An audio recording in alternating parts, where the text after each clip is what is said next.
जय Bhim. 14 April Bhim Jayanti उत्सव. अवघ्या विश्वाला वंदनीय असणाऱ्या महामानव डॉक्टर बाबासाहेब आंबेडकरांची जयंती. ही जयंती केवळ आपल्या भारतातच नाही तर या संपूर्ण जगभरात मोठ्या उत्साहात साजरी केली जाते. कारण जगभरामध्ये बाबासाहेबांना समानता, शिक्षण आणि माणुसकीचा संदेश म्हणून ओळखलं जातं. पण आपल्या देशामध्ये अजूनही काही लोकांना असं वाटतं की भीम जयंती म्हणजे हा तर बौद्धांचा सण आहे.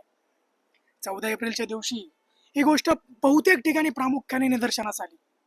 काही काही महाशयांनी तर व्हॉट्सअपला मोठमोठ्या अक्षरामध्ये स्टेटस ठेवली होती, इंस्टाग्रामला पोस्ट शेअर केल्या होत्या की जातीनं नसलो तरी बाबासाहेबांना मानतो, बौद्ध समाजाचा नसलो तरी बाबासाहेबांना मानतो.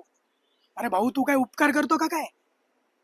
तुझ्या आणि तुझ्या कुठल्या जातीचा असेल त्या जाती सकट या संपूर्ण भारत देशाचा उद्धार करणारा महामानव म्हणजे बाबासाहेब आंबेडकर आहे.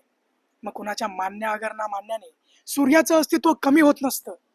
परंतु माझा प्रश्न तुम्हा लोकांना असा आहे की तुमचं हे मानणं फक्त शब्दांमध्ये आहे की विचारांतही?